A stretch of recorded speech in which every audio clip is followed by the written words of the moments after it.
Arrivé chez lui, tard dans la soirée, harassé par son état déplorable, il s'installe lourdement sur son fauteuil de cuir fauve.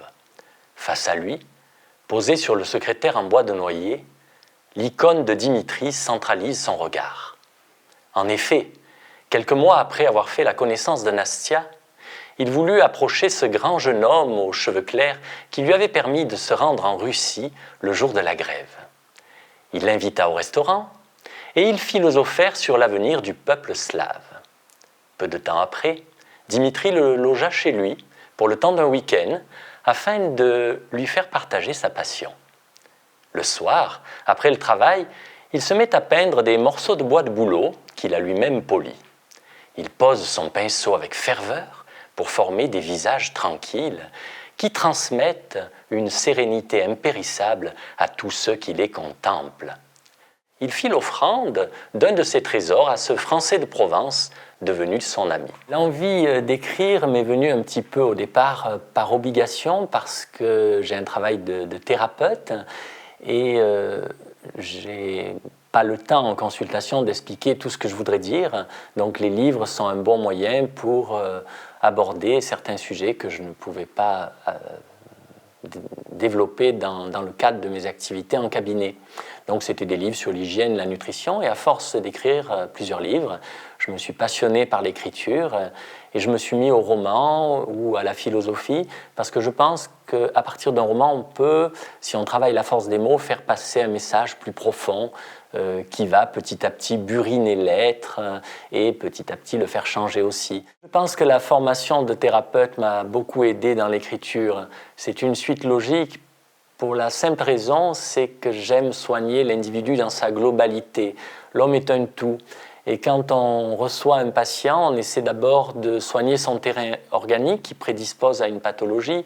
Et quand l'organisme est en pleine forme, je vais l'expliquer très simplement, l'inconscient devient capable de lâcher les vieilles peaux du passé, c'est-à-dire les stress que la personne a subis, qui ont pu déclencher la pathologie qu'elle a eue sur un terrain prédisposé. Et ensuite, c'est automatique, si l'individu est en forme dans cette relation corps-esprit, eh bien, il retrouve de l'intuition. Thomas se retire de cette réminiscence.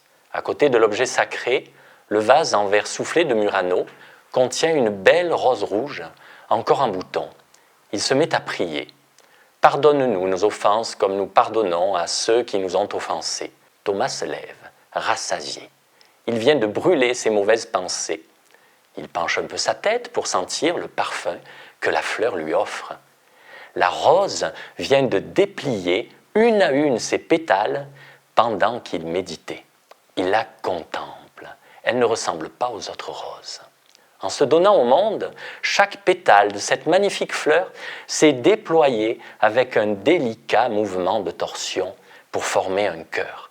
Cette rose rouge vient de prendre l'apparence d'un cœur. C'est l'histoire de Thomas qui rencontre plusieurs personnes dans sa vie, qui lui font prendre des chemins différents, et Thomas va faire des bêtises. Il comprend ses bêtises, il revient sur le droit chemin.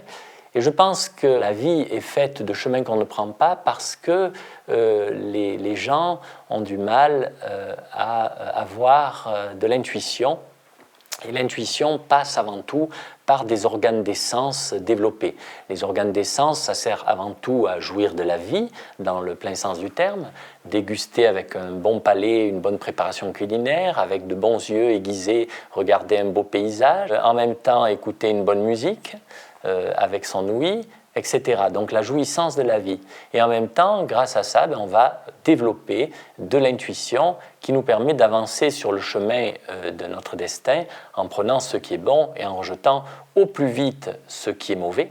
Et surtout, sans culpabilité et en pardonnant à l'autre si l'autre nous a fait mal, il faut pouvoir pardonner, et c'est le but de ce livre aussi. Pour la rose du pardon, c'est venu à partir de cette rose qui s'est transformée devant mes yeux en forme de cœur, et comme ça correspondait à mon histoire, on ne sait pas si c'est un hasard ou pas, mais ça correspondait à mon histoire personnelle, j'ai voulu en écrire un roman, et là après est venue l'intuition, bien entendu.